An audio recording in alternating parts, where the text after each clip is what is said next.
Bien, amigos, continuamos en la revista 110. Vamos a entrar ahora a un renglón sumamente importante, que también está ligado con la política, la economía. Y vamos a hablar con el doctor Antonio Ciriaco Cruz, nuestro amigo, además vicedecano, ¿no? Decano de la Facultad de Economía de la Universidad Autónoma de Santo Domingo. Licenciado, tenemos muchos problemas económicos. El gobierno está haciendo ingentes esfuerzos para recuperar recursos financieros para paliar la situación. ¿Cómo vamos a terminar el crecimiento del 2023, que para muchos iba a quedar muy lejos el gobierno, pero cómo va a quedar, según su perspectiva, y después hablamos del 2024? Mira, yo creo que, ante todo, gracias por la invitación, Terrero y el doctor Jacín Carlos. Es evidente que la meta de crecimiento que estableció el gobierno no se va a cumplir. La economía dominicana va a terminar en una horquilla entre 2.3, 2.4 y en mejor de los casos 2.5. ¿Cuál era la meta? La meta en un primer momento comenzó con un 4.2% y luego la fue rebajando a 3.5, a 3.5, luego entonces a un 3%.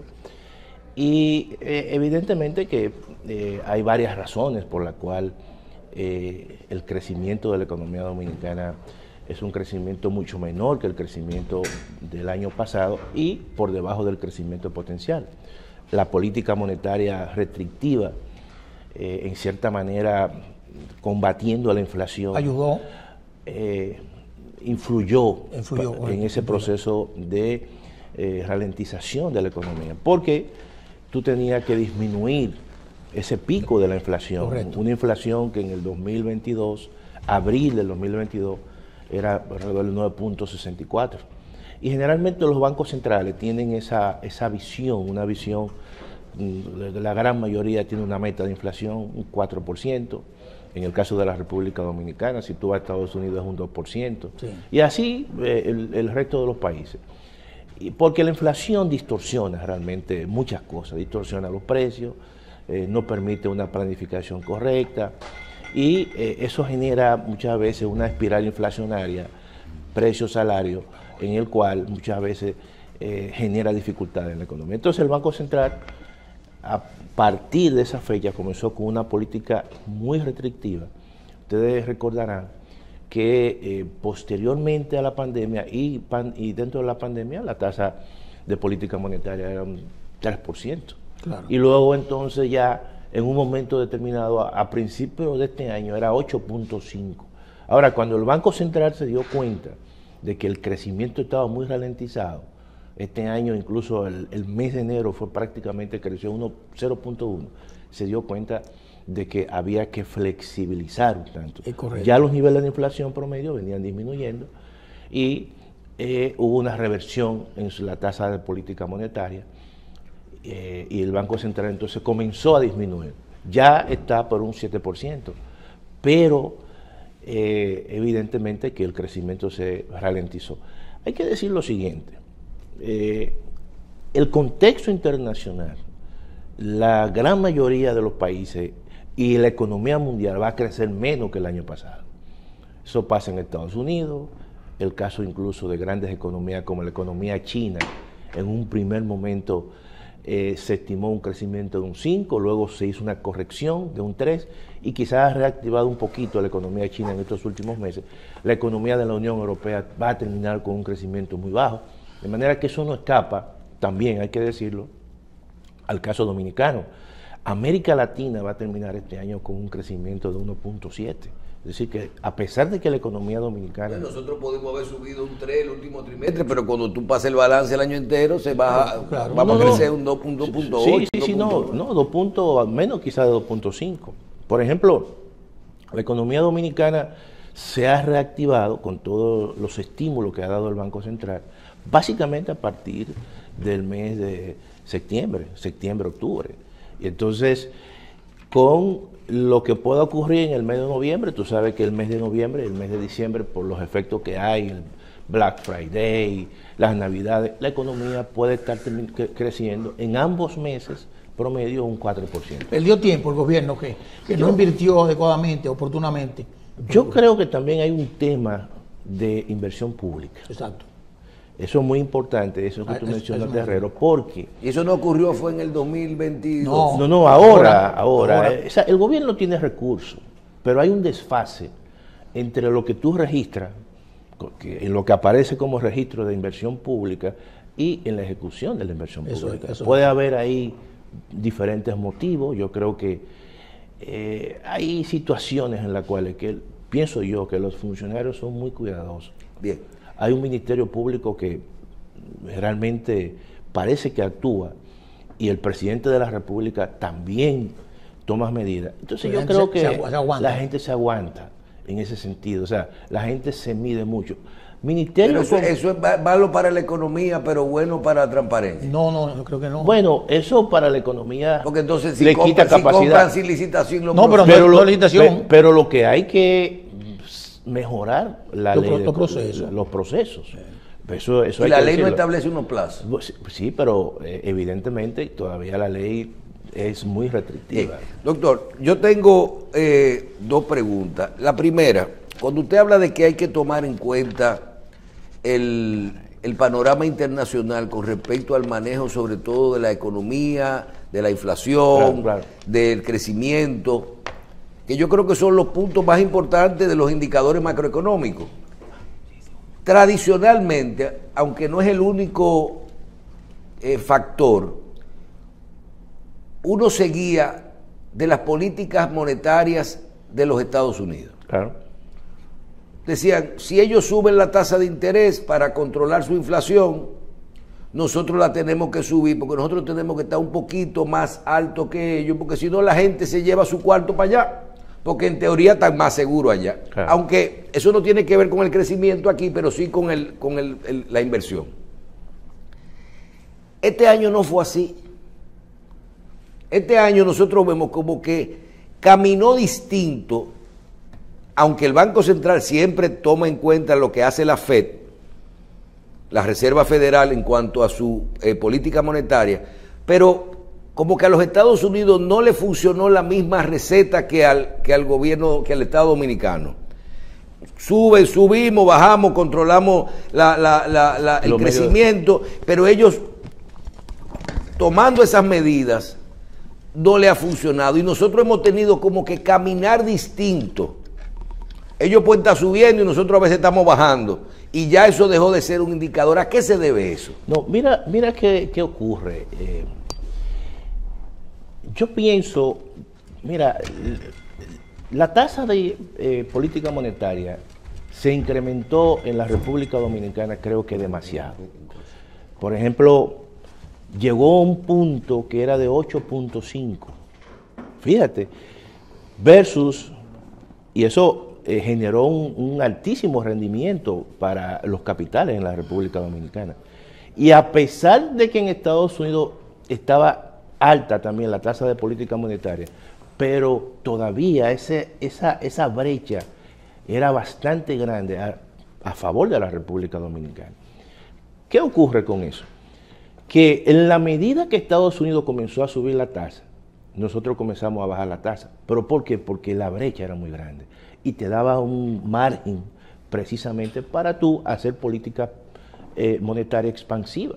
Todavía, teniendo una tasa de política monetaria de un 7% y allí de un 5.25%, todavía los rendimientos de la República Dominicana de inversión son más atractivos que en Estados Unidos, aún bajando la tasa, porque la subimos demasiado. Y a veces lo importante no es el atractivo, sino la seguridad, el tipo de moneda y lo fuerte que es ese sistema. Bueno, ya eso es para inversiones de largo plazo.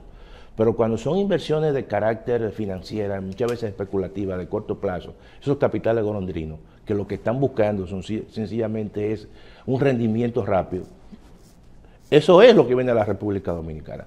Ahora, cuando son capitales que vienen a hacer inversiones de largo plazo, ahí sí se requiere cierto nivel de estabilidad. Pero déjame decirte lo siguiente, aún así, en el caso de la República Dominicana, dentro del contexto de América Latina y el Caribe, nosotros vivimos un clima de estabilidad política importante y eso es un plus para la República Dominicana. Fíjate que este año, a pesar de todo el tema de los procesos de ralentización que hay, la economía dominicana va a tener una inversión extranjera que va a sobrepasar los 4.000 millones de dólares. Y pueden ser más. No, sobrepasó 4.200. Claro, pueden ser más. Nosotros, oye bien, así lo que te puedo decir, Carlos, este país tiene la característica que la tienen pocos países. Un acuerdo de libre comercio con los Estados Unidos, el mercado más importante de ingresos. La ubicación. No, y la ubicación. Un acuerdo con la Unión Europea y además tiene relaciones diplomáticas con China. Mira lo siguiente, para que tú veas lo que y entienda las posibilidades que tiene la República Dominicana. Pero ya es un tema de carácter político. Nosotros cuando firmamos el acuerdo con Estados Unidos, evidentemente antes de firmar el acuerdo, nuestra balanza comercial muchas veces era positiva, era negativa, pero una vez eso se lleva a ejecución, hay un gran déficit en la balanza comercial con los Estados Unidos. Comenzamos a importar mucho más de lo que exportamos, a tal punto que es un déficit de casi 3.000 millones de dólares, mucho más. Entonces, ahora, ¿cómo se compensa eso? Por la inversión extranjera que viene de Estados Unidos, por los turistas que vienen de Estados Unidos. Por lo tanto, cuando tú analizas la balanza global, no es tan deficitaria. Imagínate tú que hagamos eso con China. Nosotros lo que hemos vedado muchas inversiones en China. Nosotros importamos muchísimo de China ahora mismo. Y la gente dice, el comercio con China es deficitario. Claro, igual como pasó con los Estados Unidos, igual como pasa con los Estados Unidos. Pero si tú le abres las inversiones a China, tú sabes una cosa, este país puede tener, oye bien, este país puede tener en los próximos 10 años inversiones que sobrepasen los 20.000 millones de dólares. O sea, multiplicar la Pero claro que sí, claro que sí. Y eso es un elemento de carácter político muchas veces, pero le tenemos temor a esa situación. Bien, doctor, hay un tema que yo se lo voy a tratar. Vamos a ver cómo lo podemos, es un tema técnico, Sí. pero vamos a ver cómo yo le hago el planteamiento desde el punto de vista de una persona que no es economista, Claro. y que la gente lo entienda. Se habla del endeudamiento y se dice, República Dominicana debe 70.000 millones de dólares. ¿Cuánto debemos? 74.000 millones de dólares. Y se dice que este gobierno ha tomado 30.000 millones de dólares en 3 años. Sí. Dejamos esa suma, esas cifras ahí, como elemento de trabajo. Luego, usted tiene cuánto de ese dinero se utilizó con los temas de crisis económica y de crisis de pandemia, independientemente de los déficits que nosotros traemos con nuestro modelo económico Claro. durante los últimos 16 o 20 años, que están ahí. Siempre nos endeudamos con 2, 3.000, 4.000 millones de dólares por año, es una constante, pero esto fue adicional. Pero a mí me llama mucho la atención algo que todavía yo no entiendo y que me gustaría saber si eso está, cuál es el comportamiento de eso, si eso se conoce y si eso era así antes de este gobierno, que es, si nosotros tenemos 13.000, 14.000, 15.000 millones de dólares en reserva, alguien me dice, digo yo, ¿de quién es ese dinero? De la República Dominicana. ¿Y ese dinero es de nosotros? Sí. Perfecto. Si nosotros cogemos eso, ¿para qué sirve esa reserva? Sirve para dar estabilidad, para control de la tasa de cambio, para lo que sirve una reserva, igual que un ahorro que uno tiene. Perfecto. Yo hago la pregunta, digo, ¿dónde está ese dinero? No, ese dinero se coge en los organismos multilaterales o se coge en los préstamos internacionales, los bonos, lo que sea, se coloca, se coge en deuda, Sí. viene a la República Dominicana, se invierte en fondo y vuelve y se coloca en reserva. Y se generan los pesos. Se paga intereses porque se coge el dinero prestado, se coloca aquí como reserva y se genera un interés que a lo mejor es nulo porque es igual al que paga el interés del financiamiento. O sea, cojo un préstamo, lo coloco aquí, claro, pero estoy pagando un interés allá, pero lo uso como reserva. Entonces, la reserva que tenemos de 13, 14, 15 mil millones de dólares es parte del financiamiento, es parte de los 74, y si es parte del endeudamiento, y si es parte de los 30.000 que ha cogido este gobierno, porque si tenemos dinero, ¿por qué seguimos cogiendo? Entonces, ¿cuál es el efecto que le están dando a esa? ¿Cómo funciona la vuelta que se le da a ese dinero? No, lo que ocurre es lo siguiente, fíjate, todo eso, el gobierno al principio de año establece un presupuesto. Ese presupuesto tiene un déficit, ¿verdad? Dice, bueno, ¿cómo vamos a financiar ese déficit? Como el gobierno no genera los ingresos suficientes, entonces tiene que buscar dinero prestado. Tiene diferentes opciones para buscar ese dinero prestado. Si va a la banca internacional, sabe que eso tiene un protocolo, ¿verdad? Tú tienes que tener cumplir con una serie de protocolos y el desembolso se hace evidentemente muy pesado y se ralentiza. Como esos recursos que tú necesitas para apoyo presupuestario, la forma más rápida, y por eso es que la República Dominicana, el grueso del endeudamiento es en bono, en emisión de bono. La forma más rápida es tú sencillamente agarrar y colocar y buscar 2.500 millones de dólares en bono. Inmediatamente, eso hace un roadshow, como se hace a través del Ministerio de Hacienda, va a los mercados de capitales y ese dinero te entra a ti. Ese dinero, ¿dónde va? Ese dinero va a una cuenta del gobierno que luego entonces eso va al Banco Central y se queda como reserva, pero tú tienes que emitir los pesos, porque eso tiene una contrapartida en el sentido de que tú tienes que hacer inversiones, porque todo eso está presupuestado. Tú lo gastas. Claro, hay toda una parte de esos recursos. Pero ese modelo funciona. Bueno, ese modelo funciona en la medida de que la economía pueda crecer y de que gran parte de esos dineros que tú tomas prestados se transformen en un retorno y en capacidad productiva. Oye bien, el endeudamiento público per se no es malo. Sí, siempre y cuando tú conviertas un pasivo en un activo. Ahora, si tú ese dinero lo guardas... Pero caímos en el tema de los economistas, en la forma. Doctor, de los 30.000 millones de dólares que ha cogido este gobierno, 15.000 están depositados en reserva. Sí. ¿Y hemos gastado 15.000? No, oye bien. Eso es lo que usted tiene que decirme. Sí, pero hay un problema. Eso es un problema. Eso ha ocurrido ahora. ¿Por qué? Porque si tú mantienes un dinero... Mira qué ocurre.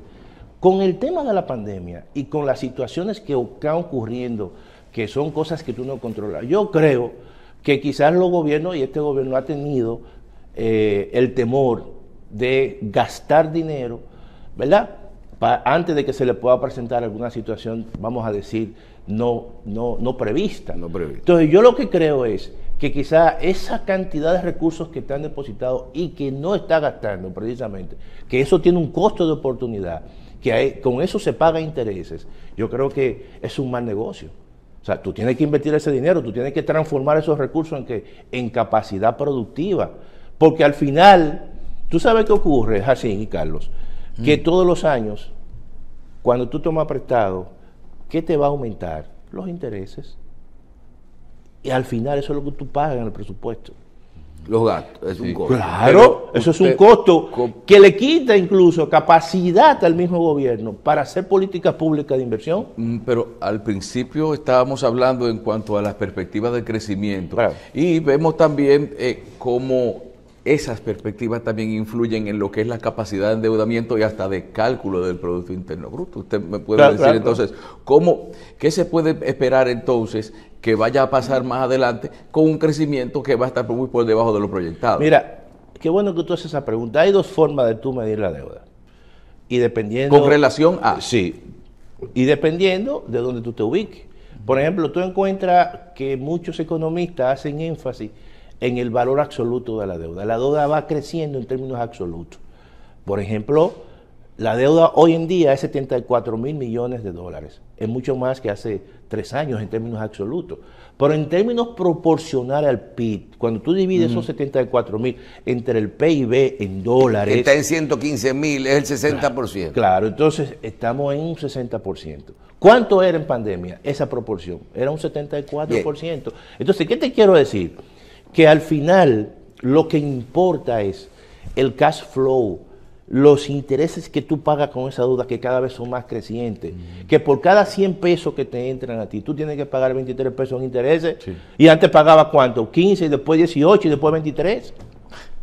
¿Cómo tú ves para el año 2000, independientemente del año electoral, cómo usted ve la perspectiva desde ahora para la parte macroeconómica de nuestro país? Crecimiento, tasa de cambio y la inflación. ¿Qué usted ve ahora, iniciando el año? Mira, yo creo que lo que ha ocurrido en la economía dominicana es una especie de aterrizaje suave. ¿Qué significa eso? El crecimiento no va a ser el mejor, pero no es un crecimiento negativo, ni está por debajo del crecimiento promedio, y la inflación está a nivel de meta. ¿Qué significa eso? Que tú, a partir del año 2024, tienes posibilidades, el Banco Central, de seguir bajando su tasa de política monetaria, porque ya en la Reserva Federal de Estados Unidos te dijo que no va a seguir aumentando tasas, y le da más posibilidades para que el próximo año las tasas de interés sean mucho más bajitas. Eso significa que va a haber más inversión privada, más gasto, más consumo privado, y posiblemente el mejor de los casos es que la economía dominicana va a recuperar en la segunda mitad. ¿Usted cree que podemos llegar a un 5% en el 2024? En el 2024, las estimaciones que nosotros hemos hecho es que la economía va a terminar en 4.5, 4.6. Es un buen... Uno más, uno menos. Uno más, uno menos. Y eso significa que está creciendo cercano a un crecimiento potencial. Y ha habido una recuperación, siempre y cuando el entorno internacional se mantenga en ese escenario. ¿Qué significa eso? Que el tema Rusia-Ucrania se mantenga en una especie de pausa relativa. ¿Y eso sigue influyendo? Podría influir si se revierte. O lo mismo ocurre con el tema de Palestina y Israel. Si eso se revierte, hay que tomar en consideración que alrededor de ese conflicto hay países que son petroleros, y cuando los precios del petróleo se incrementan, entonces eso implica que eso puede afectar los niveles de precio en la República Dominicana y los niveles de inflación. Ojo, y hay que señalar lo siguiente: es cierto que los niveles de inflación promedio han convergido a un 4%, pero aún todavía los precios, cuando tú analizas lo que es la inflación de alimentos, todavía está un poco alta, y es casi 2 veces los niveles de precio promedio de la economía. Bien, vamos a agradecer al doctor Antonio Siriaco. Vamos a ver si próximamente hacemos un programa no de macroeconomía, sino de microeconomía, a ver cómo estos números nos llegan a nuestros bolsillos. Gracias. Gracias, Carlos.